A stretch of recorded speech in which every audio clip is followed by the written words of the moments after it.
Alright, welcome everybody to another live cast here on the Game Wisdom YouTube channel. I am always still Josh Placer, and we got a great cast for you tonight. We're going to be discussing a topic that I've been wanting to do for a long time, and that is the work that goes into voice acting when it comes to video games. For those of you who are longtime fans, you know we've been trying to put something together for a while now, especially since some of the news regarding the voice acting strike of about a year or so ago, but it's been kind of tough trying to nail down a voice actor to come on. But fortunately, we have one tonight. So, my guest this evening, he is a voice actor as well as a video game writer. He has done voice acting for games like Where the Water Tastes Like Wine, Guns of Icarus, and many more. He also does his own streams as well, which he'll be talking about in the next few minutes. So, please welcome to our cast today, Jacob Burgess. Burgess, actually. Burgess, I'm sorry. No, that's okay. It's a soft G for a soft man, and a very common mistake. And yes, I'm very happy to be nailed down. I'm very nailable. So my name is Jacob Burgess. I am a games writer and a voice actor. I've written for video games. I'm currently working on for Onyx Path Publishing. I'm working on the Book of Oblivion with author Cassandra Kaw for Wraith the Oblivion 20th Anniversary Edition. And that is what I have going on right now that I can talk about. And I have my stream going on tonight at 5 p.m. PST at twitch.tv/TiltyHouse, where I will actually be playing, I'll be streaming by myself for the first time, and actually playing Vampire the Masquerade Bloodlines by myself for the first time, because I'm a huge World of Darkness fan, and I didn't know it was World Goth Day, which is super cool and very fortuitous, and I wish I could have said I planned it that way, but I didn't. It's just a great coincidence. Great. Jacob, you're coming in from chat. You're coming just like a tiny bit low. Son of a bitch. How's that? Okay, I'm just going to hold the microphone here. All right. Awesome. I think that should be all of the self-promotion stuff came in quiet. Good job, Jacob. All right, but Jacob, it's great to have you on tonight. Let me see what else is chat saying here. There you go. That is better. So, like I said, we got a lot to discuss today. We're going to be talking about kind of what you do when it comes to voice acting, kind of, you know, a broad, I guess, study about it for people who are watching, whether they are either in the game industry or outside, who are kind of curious about what goes with it. And we'll kind of touch a little bit on your thoughts or kind of how the voice acting strike impacted you from a few. How long has it been? I know when we heard about it, I think it was like a year and a half, 2 years ago. Was it a little bit longer than that? From my understanding, it was actually the longest strike that SAG-AFTRA had. I don't know the exact dates. Everything kind of went by in a blur. Because it was a weird thing for me, because I had to find other streams of income, because like a lot of my auditions just dried up because of it. But I mean, I can speak to how it affected me and what information I've been able to gather about it. But I am not an expert. I can only kind of share my opinion and what like small bits of like concrete information that I've been able to get about it, because I volunteer at GDC as one of the conference associates. I go to the Game Developers Conference. I've been doing that for about 5 years. I go to PAX all the time. I'm involved in the games industry, and I occupy a weird space in the games industry anyway, because I live in Canada, but I fly down to LA for work. I've gone to New York for work. I work in Canada and the United States. So my experience and my place in the voice acting industry is kind of weird. It's not a typical sort of career as far as voice acting goes. So anything that I say, please salt and pepper to your taste. Like any advice I may give or anything I might speak to, like just take it. Voice acting isn't a solitary career, and there's only like one path to go. Whereas other things that involved in the game industry, and it's weird because voice actors sort of circle the games industry and aren't always like really, really involved. So there's no real typical route For lack of a better term, it's always personalized. Yeah, and the same goes for general game development as well. I've lost count how many game developers I've spoken to in the last 6 years of doing this, but everybody has their own different story to tell. I have spoken to people who've lived in a tree house while they were working on their first game. One group that started because they kind of like snuck around their college or their high school while they were making a game. They kind of like hid while nobody was around, worked on their title. And Yep. again, all the stories are amazing, and I'm sure there are probably just as many when it comes to voice acting, especially with everyone out there. Yeah. There's in any aspect of the games industry, especially being an actor, there's this weird perception that there's this like one way to do it, or a lot of people espouse that how they broke into the industry, not broke in, or became part of the industry, I should say. I don't really like the term broke in. Is like typical. I don't know. A lot of people seem to speak from this place of concrete fact that, in my mind and in my perception and experience, doesn't actually exist. They don't necessarily couch it as this is how it worked for me. A lot of folks seem to couch it as this is how it works. Yeah. And I have found it as a writer or as an actor, even some of the very small bits of community management that I've done, it's all different and all very, very personal. Yeah. And if we had the time today, Jacob, we could probably talk about that as well. That could probably be another hour onto our discussion easily. Yes, absolutely. But you have specific things you'd like to talk about, and I am here for it. All right. So to get things going, for people either watching or listening to us, either live or record right now, who don't know about you or your background, could you talk a little bit about kind of, how you got into things and any other games or things you've done in the past? If you want to mention them here, definitely feel free. Sure. So I kind of became a voice actor. I became a voice actor because I heard some really crappy dubbing when I was younger, and it really made me mad. Even when I was a kid, like really socially awkward and super, super nerdy. I'm aged, so in order for me to watch like anime, which I was super into when I was younger, I used to have to go down to the comic book shop and like buy bootleg VHS tapes, because people would there was a whole industry in Japan where people would like tape them from TV, 2 episodes per VHS, 2 episodes would be dubbed, and the same 2 episodes would then be subtitled. So you'd have to if you wanted to, I'd fast forward through the subs, or I'd fast forward through the dubs to get to the subtitles, because I was a big weebo. I'm still a big weebo. To listen to the Japanese and stuff, but the dubbing made me so mad that I wanted to do it better. And I've been acting since I was 6. So I started watching anime. I think Bubblegum Crisis was my first real anime that I watched. Well, it was Sailor Moon, because I used to get up half an hour before to watch that. But every time, I've had a lot of acting training and things like that. When I finally got to university and tried to figure out how to be a voice actor, because there weren't any courses or anything at that point, I went to 4 different universities. I kept transferring to different schools to try to get what I consider to be the best voice acting education. So I did some technical stuff over here, and then I did Meisner technique performance, which is method acting.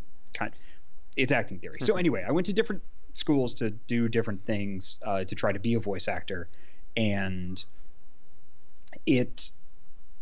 I was told straight up, you can't do that. That's not a career. But these were very theater Broadway track based sort of schools. And then when I got out of university, my life went way cockeyed, because I decided to go to Japan for a year and teach English. And then that's where I met my Canadian totally real wife, who is totally real and exists. And we started to travel around to different countries teaching English. And then when we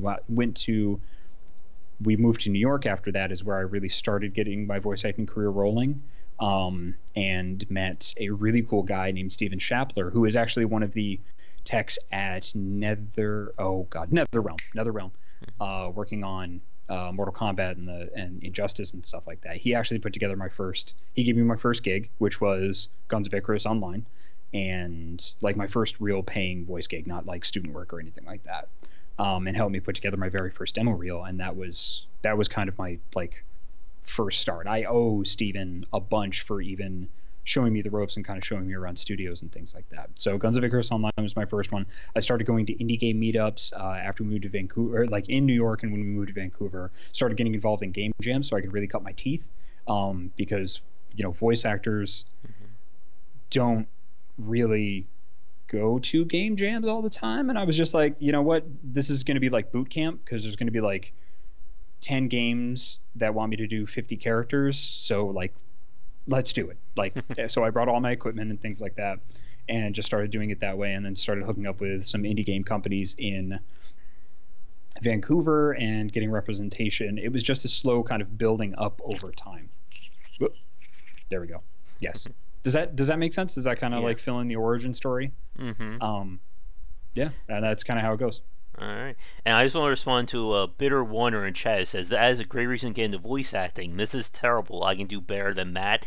That also describes a lot of independent developers as well. This game sucks. I can make it much better. And it's just how the story goes. Yeah, it's a lot of it is very spite based, like exactly. Andrew Otway just said. Yeah. Yep. And Chris Garrison in chat said Robotech and Sailor Moon were his introductions to anime.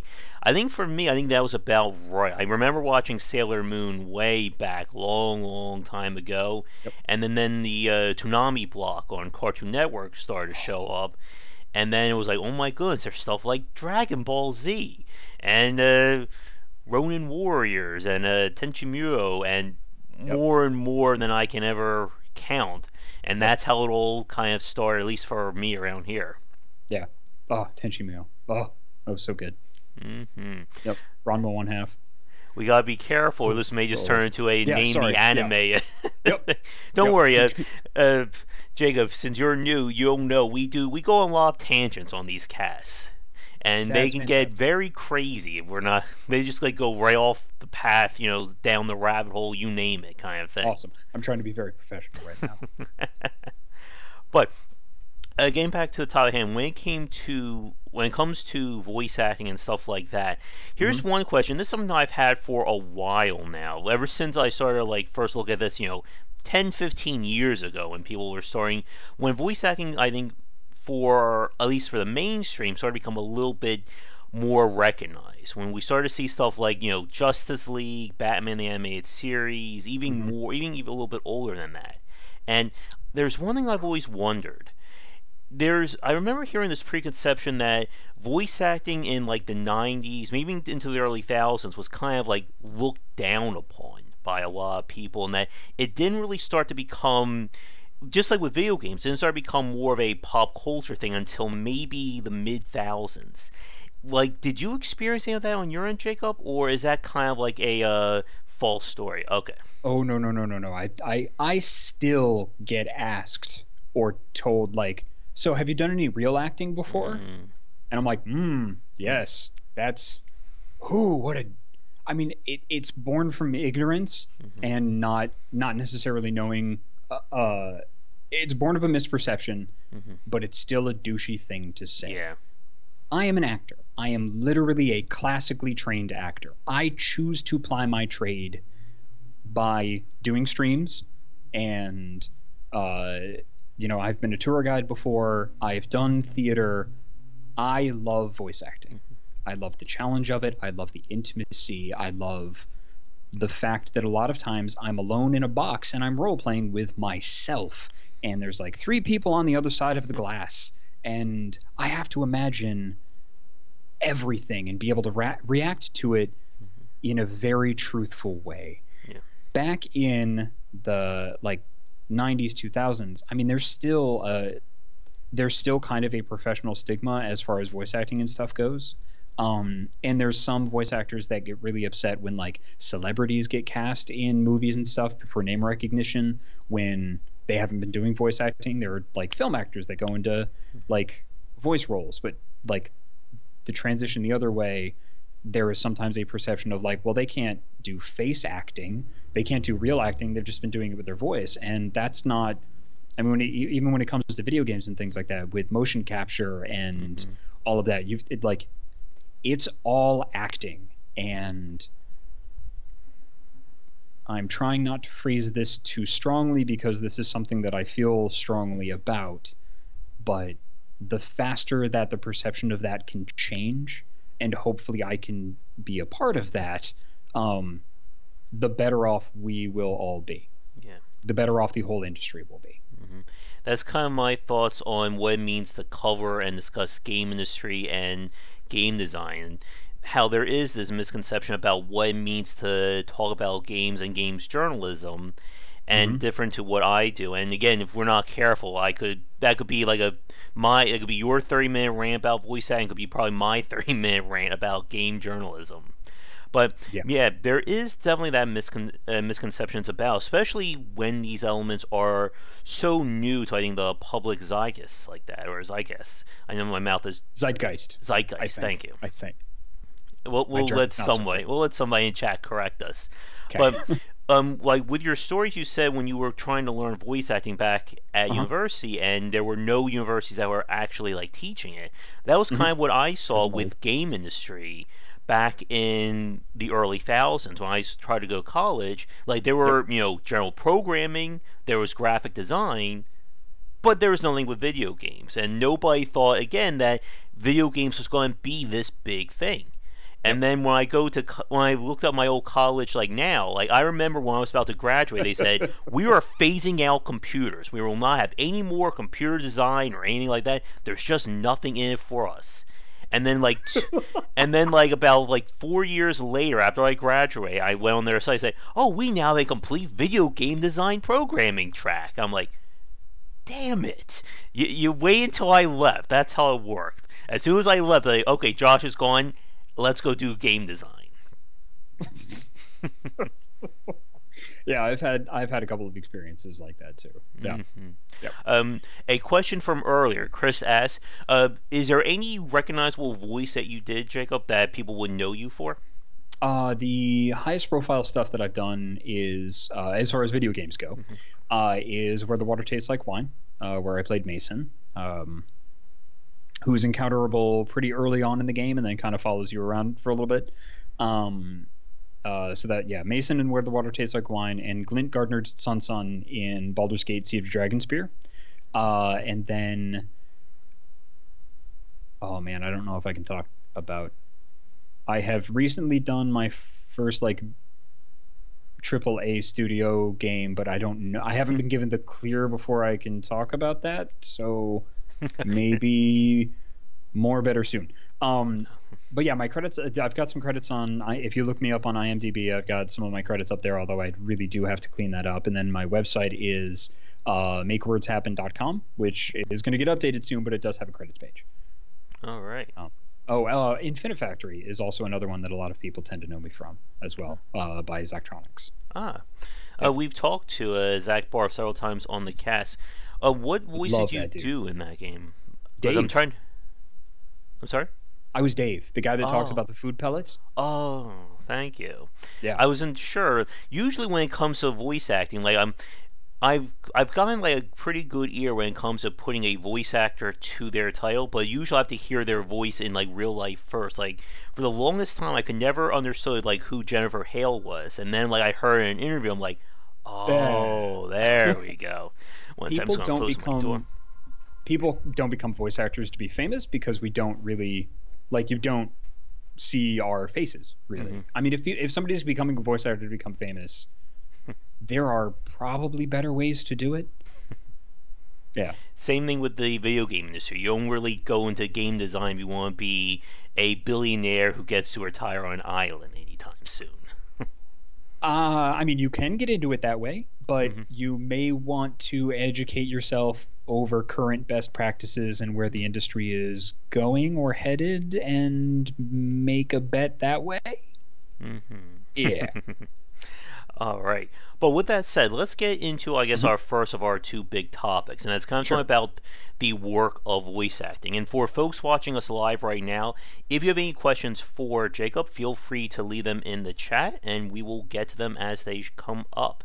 Yep. But I guess the first question that I have for you, when it comes to, I guess, voice acting or getting the role to begin with, I guess, I know, as you said, you occupy your own special niche there, but like, how does it work, or can you illuminate for people watching us, like, what does like how does it start, like when you're trying to get a role for a video game or for anything like that?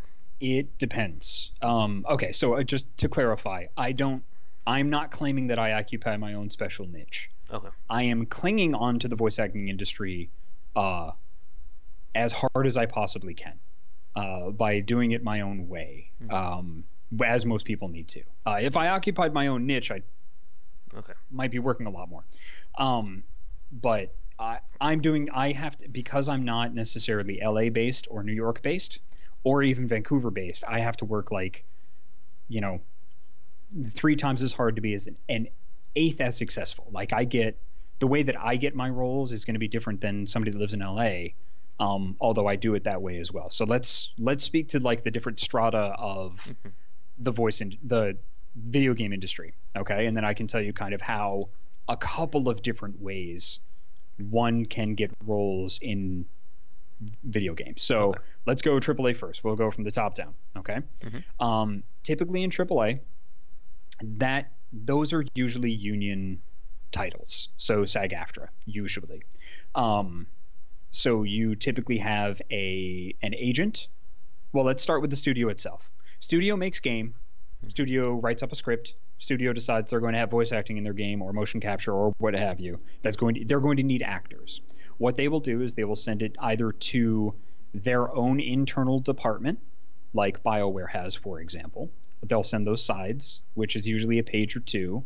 If you don't hate your actors, they're a page or two, with a bunch of different information and things like that. So they will send that to their internal like casting voice director kind of place. They'll send those out to either another point of contact that will then send it out to agents, or they'll send it out to agents themselves. Different companies are structured different ways. They'll send them out to agents. The agents have their pool of people that they think would be good at the role. So then they send those sides out to their stable of actors. You with me so far? So it's like 1 point, 1 point, 1 point, like 3 points, 1,000 points. Not 3 points, but like 12 points or so at the agent level if you're talking about AAA games. And then all of those folks will send those back to the agents. The agents will listen to them. Now, this is where it gets really terrifying on the actor's part. Not necessarily terrifying if you're doing it in a healthy way. But you have about 5 seconds to get somebody to listen to 10 seconds, 10 seconds to get somebody to listen to 30 seconds, 30 seconds to get them to listen to the whole thing. And sometimes people will hear your slate, which is that small part in the front of an audition of you just saying your name, sometimes what role you're going for, and who your agent is. So like Jacob Burgess, voxel toe talent, or whatever, blah, blah, blah. I have my own agent, but meh. So voxel toe, it's like a talking toe. Anyway, so that will go back to the agent. The agent will listen to those. They'll pick out the best that they think are most likely going to make it to a callback, because agents don't get paid unless their actor is cast. So they're going to only pick the best. And you as the actor will never hear at what level you were cut, because your audition has to make it from like where you did it, and hopefully you like edited it well and did your absolute best and poured your heart into it and sent it up, and it sounds true and great and what they're looking for. But there's 1,001 different ways that somebody's going to take your audition and just throw it right the heck out. People are looking for reasons because they get so many. They're looking for reasons to throw out your particular audition. So make it tight, make it the best you can, send it out, fire, and forget. That's the healthiest way for an actor to operate in my mind. So goes to the agents. Agents pick from the pool. They cut what they don't think is going to be good. Or they don't think is going to be the right fit. Then they'll send it back up to the casting director. Casting director will then usually have like an internal meeting, or they'll do another level of cuts and then have an internal meeting of like, here's the 10 that I think are good. Here's the 20 I think are good. who do we want to like do for callbacks? And then there's going to be another round of cuts, and then it goes all the way back down the chain to eventually get to the actor.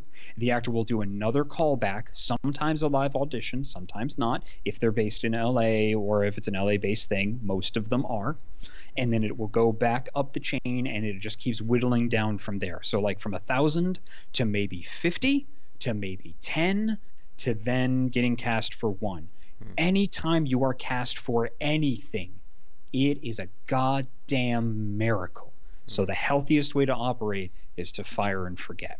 So that's kind of like the AAA model, as best I understand it. He said caveating so people don't get mad at him. So going down to kind of like the AA, or like, you know, let's say mid-range. Sometimes those are cast by a direct, I met somebody at GDC. And I said, hey, I'm a voice actor, and I didn't stink too much of desperation, and I made hopefully a friend, not just a contact. And they remember me. They look at my business card, or they respond positively to me emailing them after and say, hey, it was great to meet you. You mentioned you had this thing. I'd love to take a crack at it. And then hopefully they send you something directly, and it's the same thing, and you send your audition to them. So sometimes it's the same point of contact. Sometimes, if it's union or non-union, depending, you say, hey, talk to my agent. They'll send the thing to the agent, and then it'll go through you. And it's kind of like a smaller trail of that. I have gotten most of my video game roles by direct contacts and by knowing people that know my work and like my work, and I've been able to represent myself well and not sucking. So that's kind of like the indie. And then there's like the indie level where sometimes people are just like, I need a voice actor. Can you do voice acting? I can do voice acting. Great. Here's $20. Okay. I did like 3 lines. So for example, for the indie studio, Brook Warner Games, who is doing It's You, a Breakup Story, which is like a reverse dating sim almost. It's the whole point of the game is to break up with a guy. And I play that guy who is an asshole. And they actually ran a Kickstarter specifically to hire me, which was incredibly gratifying and just, it was amazing, and it was an amazing process, and it was brutal and horrible and awful, and the game is going to be really freaking cool. And like 20% of all of its funds are going to a trans women's housing charity in Vancouver, and it's awesome. So there's 1,001 different ways to do it, but those are like the 3 major ways that I get my roles. And then sometimes the best times is that people will find me online or say, hey, they heard of me, and like reach out to me and say, hey, I want to hire you for this thing because I liked your work in this. Let's do this. And that's like found money. That's just like, cool, great. And you don't have to go through the stress of anything, and they just want to work with you, and hopefully it's amazing and collaborative, which is Yeah. Does that make sense? Yeah, I got a few questions to follow up regarding what you just talked about, Jacob, but we got 2 questions in chat while you were going through. Okay, the first one, both from Andrew. He asked, what kind of budget exists for voice acting for indie studios on Vancouver Island? I have no idea. You'd have to ask them. I do know that Hinterland Studios, who did The Long Dark, were able to hire Mark Meir and Jennifer Hill for The Long Dark, and I think they went through some BioWare contacts for that. So that is not... I know what SAG-AFTRA scale is, and I don't know what deal they worked out, or if it was a union game or a non-union game, so I don't know. I've never been hired for voice acting by a Vancouver Island studio, which is where I live. I live in Vancouver Island, in Victoria. All right. And the other question from Andrew, how vital are the connections you made in Vancouver's indie game scene, given that agents and casting directors exist? Incredibly vital. 110% vital. For myself, because I get cast mostly in video games. I will take whatever. If you want me to talk and you pay me to say the words, I will absolutely 100% say the words. But for me to find my own work, I still go over to Vancouver to go to the indie game scene. I keep up all of those connections, and some of them have turned into absolutely amazing friendships as well. Lucas J.W. Johnson, who's the CEO of Silver String Media, has hired me a couple of times, and now we're very good friends, and he knows my work and he trusts my work, and he just says like, hey, can you do the thing? And I'm like, yes, I can do the thing. awesome. He is, and I'm running a vampire game for him and his husband, and I hosted his wedding to his husband. So they're incredibly vital, and I love all of my indie game contacts and friends because they're all perfect cinnamon rolls. Yeah, but I know I spoke to game designer Dave Gilbert, who works at Wadget Eye. He does Oh games. yeah. Oh man, I have wanted to work for that dude forever, and I just couldn't connect with him when I lived in New York City. Yeah, I know he So has his cool. own group that he has on there. I always Yep. forget his name, who plays the Joey from Blacklight. I always forget the name of the voice Oh actor. man. I'm sure I somebody know. watching this will probably plug it in a second. Yeah. Sarah Amala, who is also in Where the Water Tastes Like Wine, like she used to live in New York. Mm-hmm. As far as I understand it, like ask her about her origin story. But like that, I think that kind of helped start her career. Um, yeah, Sarah and I travel in a lot of the same circles. She's fantastic. So those connections, those initial connections, are incredibly vital and should never be forgotten nor neglected. And even saying that they're connections is kind of this kind of, it sounds very cold and calculated. And one of the pieces of advice that I like to give, again, salt and pepper to your taste, is make friends and not Mm-hmm. connections. Like don't be a bag of dicks. Yeah, and that's Yeah. always good for any industry too. That can work for anyone if you're watching this right It now. it does, but some people's finger gums come fully loaded, Mm-hmm. and they don't necessarily know how to holster them or just handshake. And it's something that actually, I mean, I'm not perfect at it. It's something that took me a long time to learn. And I did look it up. The voice actor Abe Goldfarb, who did Joey Yes. Malone, and I know Yep. he's in Unavowed as well. Yeah. Yep. Because he has a crew of New York-based actors, voice Mm-hmm. actors that he likes using. Yep. Yeah. All right. But with that said, getting back to what you were just talking about, Hmm. Jacob, regarding kind of the process when it comes to getting hired and such. And Hmm. again, I know we're going to talk specifically about your own experience, but one thing that I'm curious about, Hmm. for people watching this right now, obviously we know there are some very recognizable voice actors and actresses: Tara Strong, Greg Griffin, and many, many more. We could probably sit Matt there and just Mercer, name them Steve here. Blum. Yep. Exactly. When it comes, as you said, since it is very similar to kind of like the casting process, where they put out the feelers, the actors will send in their lines or send in their own little demo reels. Is it one of those cases where it's kind of like a positive feedback loop that once you do become recognized like that, does that kind of give weight to your performance when you're sending in your demo reel? As much as I would like to say that no, the voice acting Mm-hmm. industry is completely merit based, that's not always the case. Mm-hmm. A lot of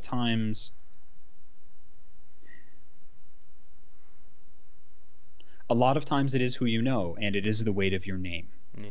Um, and that doesn't mean that can't be built. That doesn't mean that the barrier is impossible to breach, because there are a lot of people that have voice acting careers that do all of it online and never touch the union Mm-hmm. ever, and don't move to LA and still have a completely online acting career and a fulfilling, Mm-hmm. sustainable acting career. There's 1,001 different ways to do it, but when the more you do, the more you'll do. Yeah. Yeah. Mm-hmm. Yep. I mean, that's a lot of times that's how it goes. And early on in your career, don't like you have to have the skill to back it up. You know, people can open the door for you, but you have to know how to party. Mm-hmm. Does that make sense? Yeah. It's And I'm sorry, go ahead. I was just saying, it just reminds me of like what I've been doing with game wisdom and growing the. Ooh, my voice is dying there. With game wisdom and growing the channel, that it, you even if you have the talent or if it is merit based, you still need to kind of get your name out there. You need to get to that point where people know who you are. And Hmm. it's the same thing with the game industry, with that positive feedback loop. That Yep. once you've had that big breakout hit, naturally it's going to become easier to get the next one and the next one. if you capitalize on it, Yes, I would say. definitely. Because there are people that are like, how do I break in? And again, I don't like that term Yeah. breaking in. It's how do you become part of this industry? Hmm. And if you have done voice acting and you call yourself a voice actor, you're not an aspiring voice actor. You're a voice actor. Just keep going on that Hmm. thing. The Juggernaut is my favorite Marvel character. He is my favorite superhero / supervillain because his only superpower is that he is unstoppable. He just doesn't stop. You can slow down, you can take care of yourself, but if you have the professional fortitude to keep going, you will eventually get there. And it's always building that momentum for yourself. And you have to capitalize. It doesn't matter if like you were like, hey, you're in this big new game and everything. Like if people aren't talking about it, if you're not capitalizing on it for yourself to keep that momentum going as much as you can. I mean, there are forces outside of your control, of course, Yeah. but do what you can to build that yourself. Like you're responsible for keeping your own flame alive and building on that. Yeah. Hmm. Does that make sense? Yeah. Okay, good. Now, another question I had for you, Jay, regarding like the work that goes into like the initial interview process. As you said, like the studio sends out that they need people, get to the agents send Yeah. out to the actors. Like Hmm. when like you get a role, like when an agent or someone sends you saying we're looking for someone for X, like Hmm. what do you get? Like what are they sending out to say that like were they setting out to kind of like test the voice actors or to see get like that demo reel? It's called a side. So usually your demo reel and the audition are two separate things. A lot Hmm. of people have their demo reels online. I have my demo reels on my website, like Okay. just the one-click button for like the four different types of demo reels that I have, like narration, books on tape, Hmm. animation, video games, because those all take different skills and Yeah. abilities.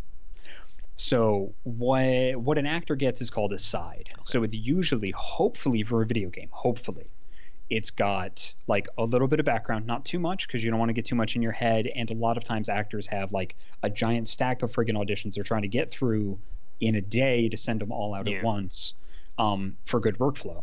So hopefully it's like a page or two of really solid, very condensed, incredibly nutritious information on age range, what kind of a voice they're looking for, uh, if they want to like a reference, like we'd like somebody to sound like Matthew McConaughey, kind of. Or if it's a direct sound alike, it's like we need a sound alike for Sean Connery, straight up sound like Sean Connery. But if they're sending you a reference, it's something in the ballpark. They want an ephemeral essence of who that person is. Yeah. Then you'll get a little background of the character. Hopefully you'll get some art of the character because that will inform a lot about how you want to sound. But that's all the crunch of it. That's like mouth position and that's technique, Hmm. and some of the feeling. Then you want to get into the lines, and hopefully they've got like 4 or 5 good representative lines of who this character is. Hopefully something that I really like is the line that came before it to give you a little context of what it is, because you can have the line "get down," but if there's no exclamation, but like if there's Yeah. just an exclamation point, it's just, I'm going to read it as like somebody doing a shout command, Yeah. but it could be in a dance hall and somebody's literally Exactly. saying like "get down," all Yeah. right, you know. Hmm. So hopefully you have as condensed, nutritious information as possible on those sides. So that's generally what actors get. Um, I record 3 takes per line. I usually pick out my best takes, or sometimes I scrap the whole thing, let it sit for a couple of hours, Hmm. and then come back to it fresh. And then I clean it up. I package it into an MP3. I send it to my agent, and then I forget about it. I Hmm. only worry about the auditions that come back to me because with all of the auditions that I send out in Hmm. a week, if I really wanted or allowed myself to want any of them after I send it out, that's dangerous. That's mentally, in my mind, Hmm. very mentally unhealthy. I pour everything I've got, and I spend a lot of time in prep, and then I pour all my heart and emotion and just like take soul stuff and just slap it all over that audition and then send it out. But after I send it out, then I'm done with it, unless it comes back, and then hopefully I get a job. Mm-hmm. How much like prep time do you generally spend like upon getting the side, from getting it to actually putting out the actual like tests? It depends on how many I have to do Mm-hmm. and what they're for. Commercials, I generally spend about 20 minutes of like script study, kind of like where is this place? Because for commercials, you generally just get like a block of text. We're looking for a 40-year-old male or 25 to 30-year-old male that's not announcery. Mm-hmm. That's usually all you get. So Mm-hmm. it's your interpretation for whatever the hell it is you're going to do. So I'll spend about 20 minutes doing like a script study and like what words I should stress, what's important, how much of a pause should I give here, how much of a breath, I'll test it out. I take a little bit more for character work for video games. I usually take, I don't know, usually about an hour to sit down with the script and really go over it. If it's a game that is a franchise or like a sequel or something like that, I'll try to match, I guess, the style a little bit, Mm-hmm. but you can't go too deep or too crazy into that because you're trying to sell you and trying to do your audition based on what you think the person on the other end wants to hear is really wacky because you're trying to do the best you can. You're trying to get hired for your skill and your ability and what you can do. Nobody can be you, and hopefully you're a good fit for that. It's not Mm-hmm. because you suck that you don't get cast. You're not a good fit for it. Yeah. But then you can't always use that as an excuse, and you have to kind of make sure that you're staying on track in practice and keeping yourself sharp. Mm-hmm. Now, Being an actor will make you crazy. I think so. Being a YouTuber can also make you crazy, but for different reasons. Yep. But another question I have: when you get the sides, like, or when you are doing the audition, do you audition for like multiple characters, or do you typically just generally pick like one character? Or No, sometimes. oh, Sometimes it's like, here's 3 characters, audition for one. Sometimes it's like, your agent will be like, audition for all 3, or audition for as many as you like. It all depends. there's no, I guess, penalty or anything like that for like sending in like 3 or 4 different sides for characters. Like, do they look down? Like, do like cast directors look down on that, or is it just that's fine for them? Again, actors never know, Okay. ever. It is, if you let yourself think about it too much, it is It'll, crazy making nonsense. yeah. Because sometimes they'll just send them out and be like, cool, can I audition for all 4?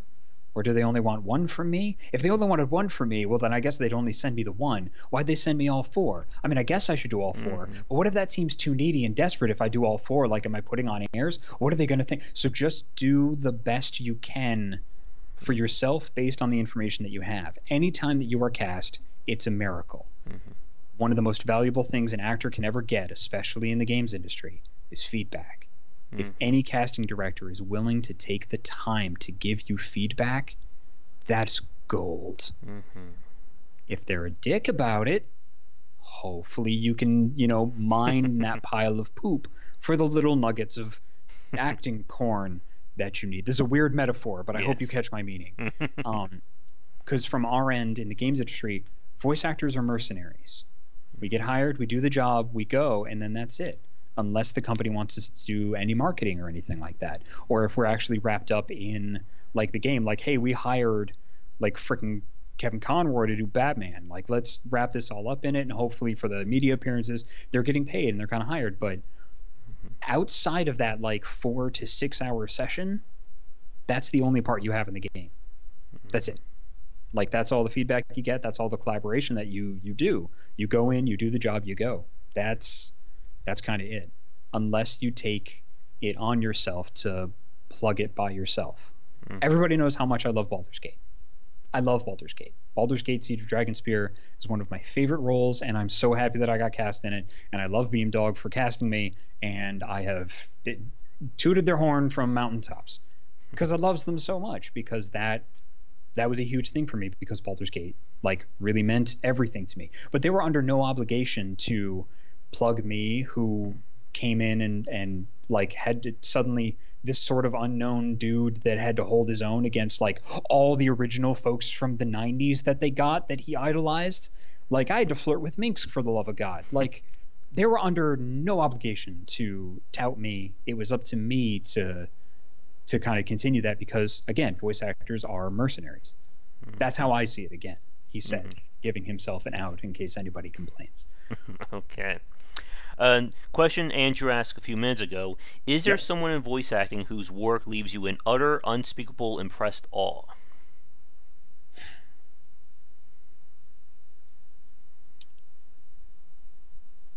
This is such a common answer. Mark Hamill. The way that he's able to embody a role, and I know he's done it for like ever and can just like slip into it and blah. His Joker, every time I hear it, the nuance, the little like voice cracks, the amount of emotion that he's able to put into it. Like I just watched Death in the Family. The name is escaping me, and I'm such a comic book nerd. The Killing Joke. Okay. I just watched The Killing Joke, and the nuance that he puts into that is heartbreaking and amazing. And I just sit there. I literally sit there and just go like, oh yeah, because I'm so impressed and so amazed. It's the people that can put the nuance in it, the ones that always sound like they're telling the truth. Even if it's not their truth, they always sound like they're telling the truth. Fucking awesome. And Jennifer Hale. Oh, yeah, like she's I said, so good. If we're not careful, we could just turn this into like a 30-minute love of animated voice actor cast. And I would love to do that at some point. Talk to him. I would love to like just sit here and just like geek out with Mark Hamill or just the cast of Justice League Unlimited at some point. That would just be one of my dreams right there. But Andrea Romano, oh yes, you should get a voice director. I would love to talk to her. Yeah, as well. I mean, her or a voice director. If you want to do a series on voice acting, it is the unsung heroes of the connective tissue between game and actor. Because they've got to translate all this crazy ass shit. I'm sorry, I didn't ask if I could swear. All this crazy stuff, like this super artsy fartsy. You can see the invisible like French beret on my head into final product in game. That's the interpretation of that to finished product. Voice directors are amazing. And I've worked with some amazing ones too. Michael Surix from Bright Skull Entertainment down in LA. They did Masquerada, Song in Shadows. He did all the stuff for Bioshock 2, for 2K. Like Akash the Car, who was the guy that did Infinite Factory. I mean, I've worked with some amazing directors, and and Carolyn Livingstone, Andrew Owe just brought up from BioWare. I mean, directors are great. Yeah, voice directors are great. Yeah, but if any voice actors or voice directors are watching us right now who would like to come on, like I said, send me an email, send me a message. I'm here, ready, willing, and able. Now, getting back to what you were just talking about with Mark Hamill and about like that level of voice acting, I think to me that's definitely one of the high points. Like one of like the high elements when it comes to this is when the voice actor is so good that like they just become synonymous with that character. As you said, Mark Hamill the Joker, Kevin Conroy Batman, of course. Why do I always forget his name? Who did Lex Luthor? Oh my goodness! Oh, I'm a bad person because he was also he also did Carnival. He was the crazy preacher in that, and he was amazing. But I keep forgetting his name, and I'm a terrible person. Me too, and that's the. Let me see if I can look it up here really fast before someone gets to me. Oh no. Clancy Brown. There we go. There you are. I always forget his name. I just don't know why. But like, and I hear some other people too. Like when the voice is so good, like if you're reading like the character, you're reading a comic book or a book or anything with that character, you just hear that person's voice, like just reading the narration to you. Yeah. Now, in terms of a quick time check, we are about 50 minutes in. I know you probably have to go in maybe like the next 20 to 30 thereabout. So. Just about. I do want to talk a little bit more about the voice acting strike or your thoughts on the next few minutes. But okay. For people watching us right now live, if you have any more questions regarding voice acting, whether it's getting into it, the actual process, anything along those lines for Jacob, please get them in now or the next minute or so because we will be moving on. But I have a few just general questions for you, at least for Sure. myself, and then I'll give the mic to you if there's anything else we didn't cover. Sure, you got it. But and this next question may kind of infer on the strike, or at least part of it. But one thing I think, another misconception when it comes to voice acting, is the general strain it is on the person's voice. And like, I do a lot of talking when it comes to making videos and doing these live streams, and I can feel it at least on my end. But I just want to get your thoughts on this, Jacob. Like, how much of a strain is it? Like when you're doing these voices, or doing, any kind of like screaming or stuff like that. Yeah, it sucks. I mean, I don't know what else I can say to that. Like, talking for 4 hours, not so bad. Screaming for 4 hours, brutal. Also will cost me a few days of work while I recover and heal. There are ways to do it. There are techniques that you can use to help save yourself, but nothing's perfect. A scream is a scream is a scream. Yeah. And that's going to shred your vocal cords. Again, there are techniques and stuff to be healthier, and things that you can take and drink, and hydrating is super important. But like, screaming is screaming is screaming. That's just kind of how, there you go, is just kind of how it goes. But you have to be careful with water. It actually takes about 40 minutes to get that absorbed into your body, so it actually like helps. So there's preparation and stuff that's involved. I mean, helping it when you're parched, like right now, if your mouth dries out, that helps for a little bit. But ultimately, like, for sustained health, to let your body build up defenses and whatnot, there's a lot involved in it. But anyway, screaming is screaming, and it blows. It's necessary for like combat games and stuff like that. But yeah, screaming sucks. And I guess, as a quick aside to that, Jacob, are there any websites or books or anything you can plug in terms of, useful tips for voice acting, whether it's to improve yourself, or, for your health, or anything along those lines? Voice Over Voice Actor by Tara Platt and Yuri Lowenthal is an excellent resource for anybody that wants to get into voice acting and wants a basic overview of kind of like I always think of it like schools of kung fu, like the California like industry voice acting. Voice over voice actor like takes things from like base level and kind of builds everything up very, very naturally. I'm not saying if you're not going to go to California it's completely useless. That's like 95% of the book is tips and techniques and like acting training and things like that. It is an excellent freaking resource. Okay. And actually, building upon that for a second, you mentioned earlier that some of like the major parts or major voice acting areas, again, like California, LA, New York. Yep. Where is it in Canada again? Vancouver. And then some in Toronto. Toronto and Vancouver seem to keep fighting for film industry kind of stuff. It's tough to break into voice acting in Vancouver because there are like people that are really, really established that are just kind of like there. So you have to kind of weasel your way in your own way. Every market is different too. Like every bit of it is different. Yeah, little bit. Yeah, Andrew's absolutely correct. A little bit in Montreal, but it's tough to work in Montreal if you don't speak French. And I don't speak French, and my Japanese isn't so great anymore.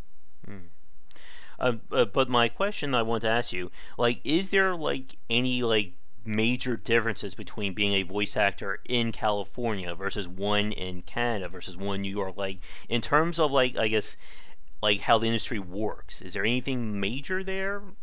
Well, saying how the industry works is weird because there's all these different moving parts, and it's not just, I mean, if you're talking about just video games, if you want to be a voice actor for AAA games, LA is mostly where you're going to find your work if that's what you want to do. But if you want to be a voice actor and make a living at it, there's a bunch of different ways that you can go about doing that.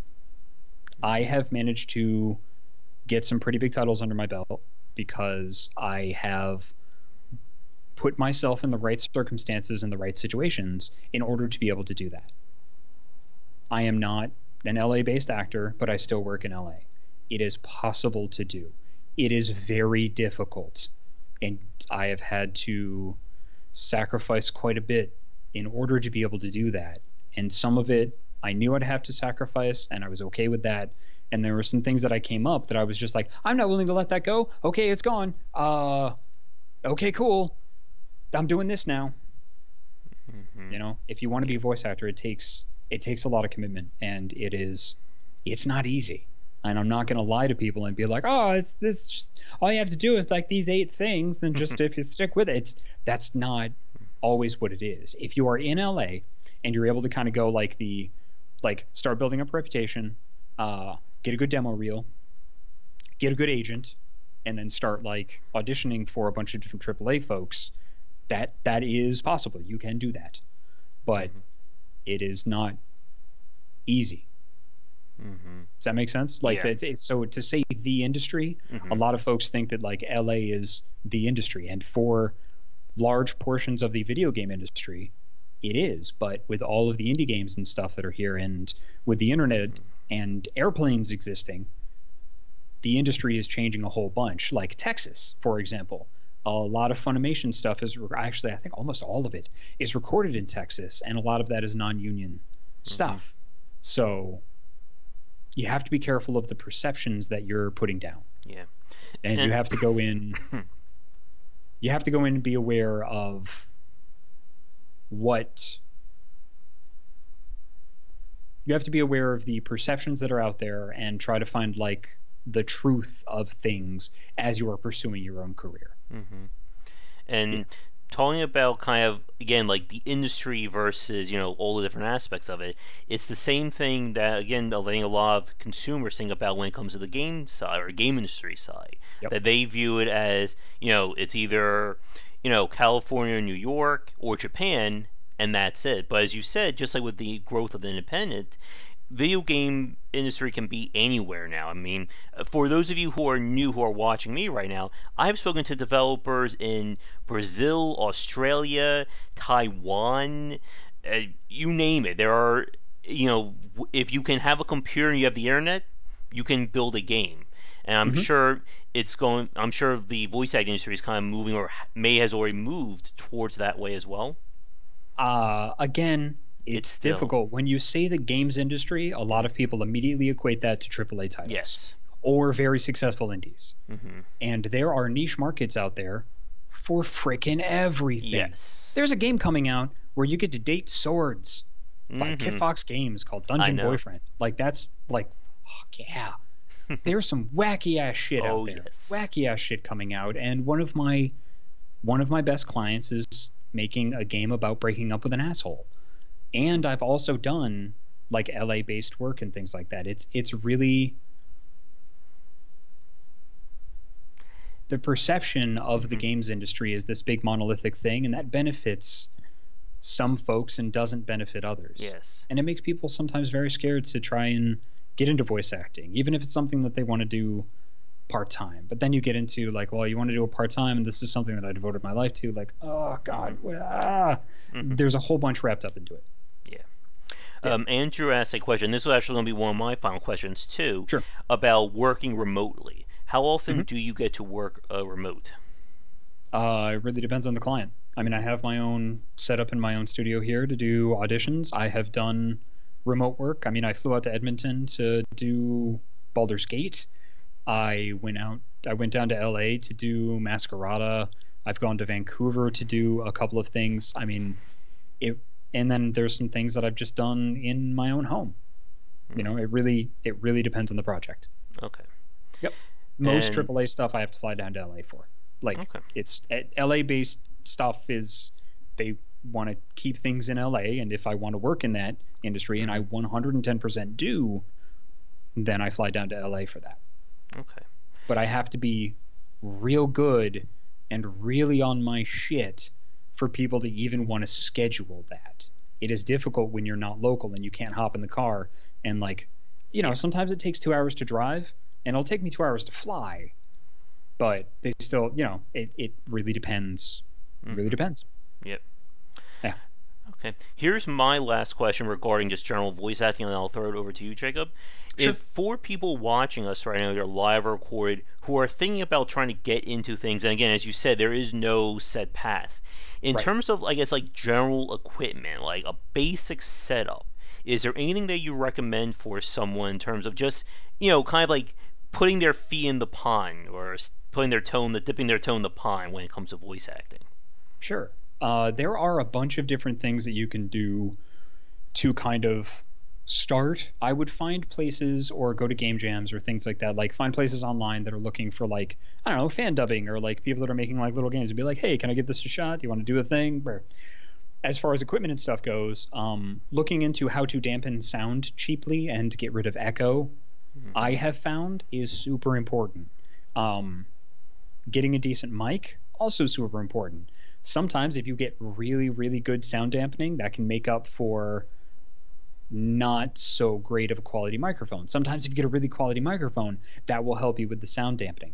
It's a big, weird nut to crack because you have to look at a lot of technical stuff, and a lot of times if you're trying to learn about like waveforms and sound design and things online, these are people that are already into it, super into it, and they use a lot of jargon. It's like trying to talk to somebody about motorcycles. It's like, what's this? Oh, that's a 555 cc amp and like this kind of chrome, blah blah blah. And you're like, is that the pedal?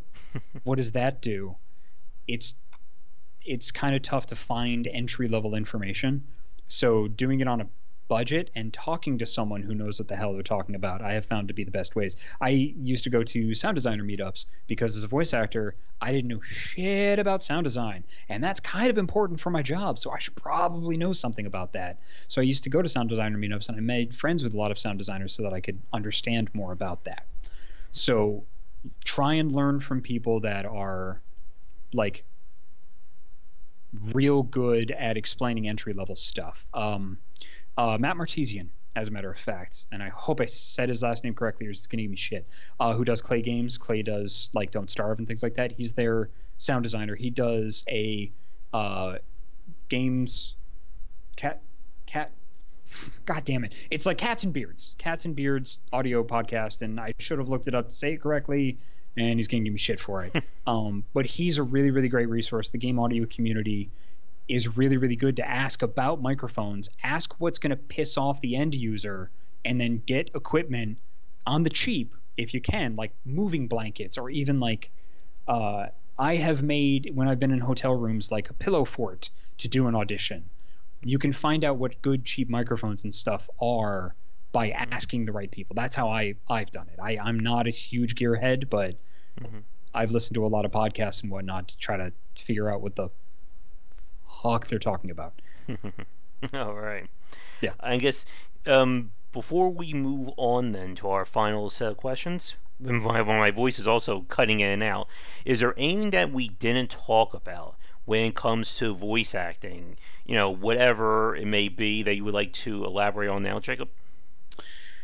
Don't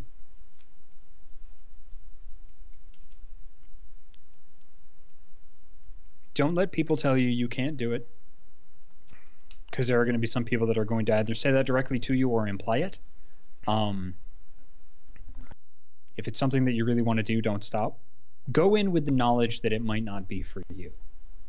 But give it everything you got if it's something that you want to do, because there are ways to make it work. Finding it is going to be difficult.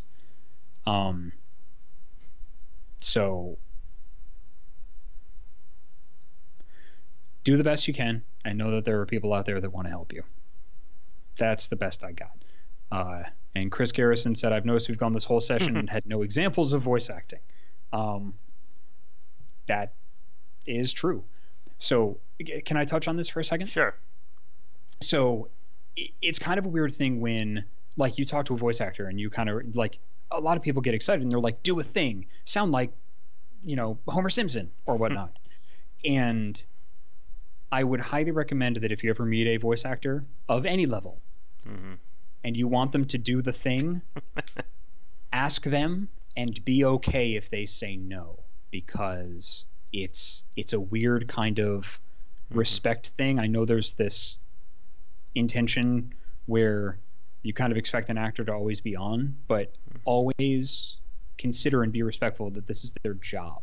If I was invited to this podcast, for example, to talk about the games industry and my experience with the games industry as a voice actor, I wasn't necessarily brought on here to perform. Yeah.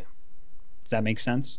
Mm-hmm. So make sure that you've got the right context for it. Some actors are completely happy to just be like, sure, I'm gonna be a butcher because I'll ham it up just and then do everything. But just it's something to be aware of and just to be very, very respectful about. Yeah. Now, again, please notice, I didn't say no.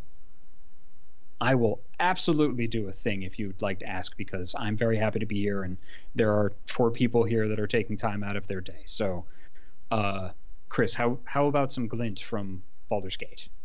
Would that be all right? And I'm going to wait for a response. And if not, I'm just going to do it. Yeah, see, I'm fine if you don't do any voices. So my favorite line from Baldur's Gate, Glint, Gardener's son, is a little gay gnome. And he flirts with everybody, and he's amazing, and I love him so much. And he talks like this. Give me just one second.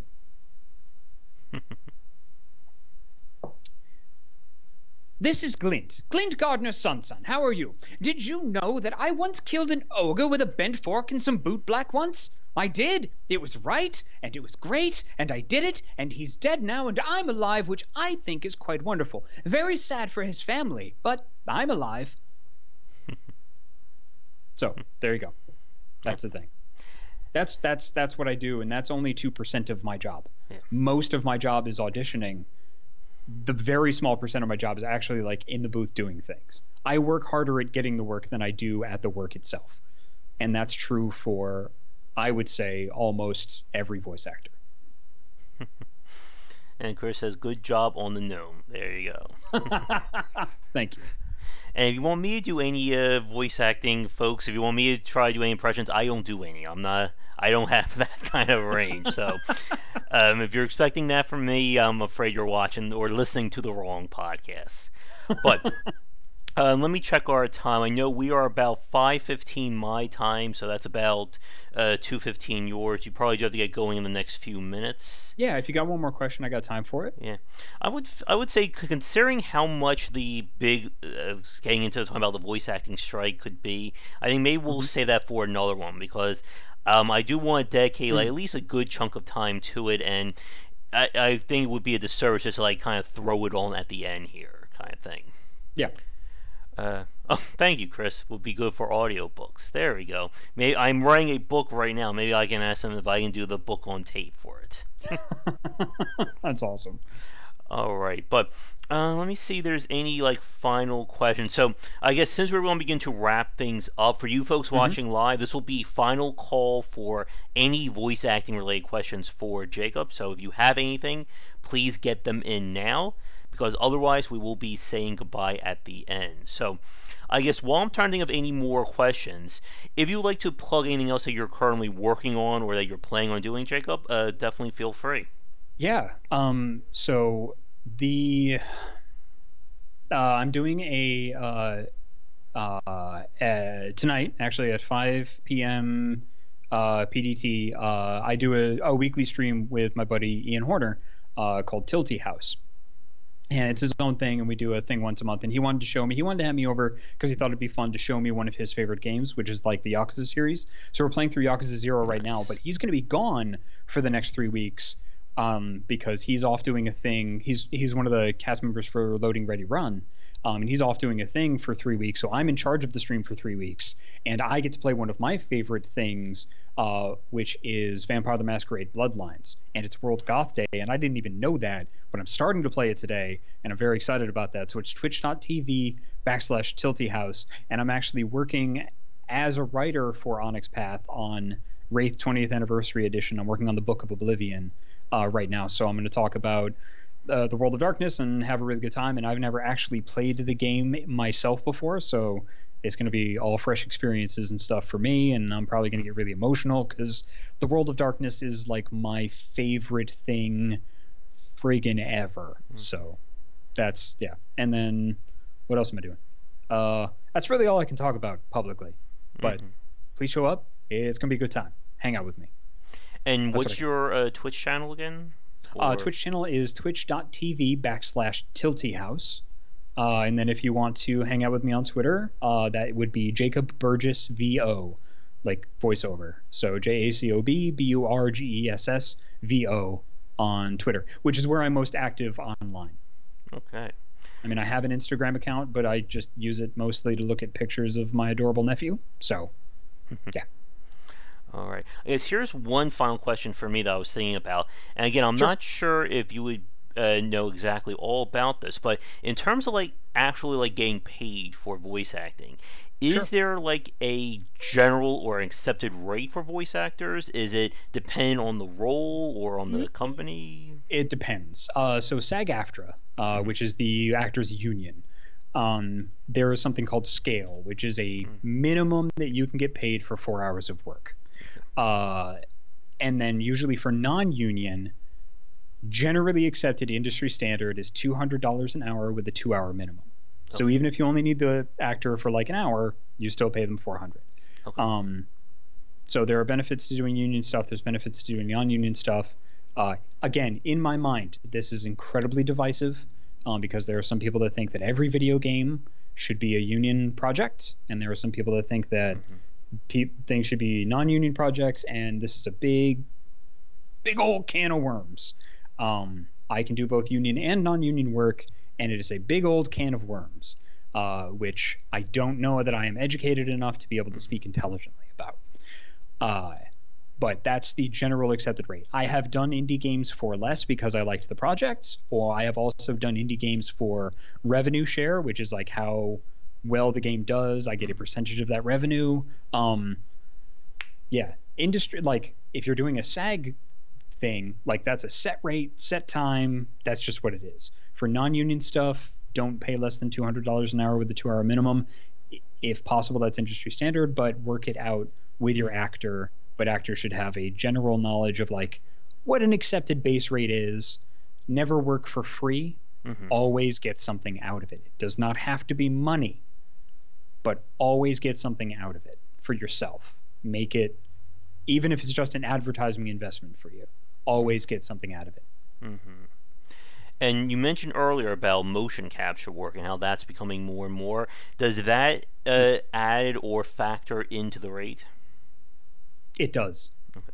I can't exactly tell you how. I have not gotten a chance to do any motion capture yet, although I am looking forward to the opportunity. Okay.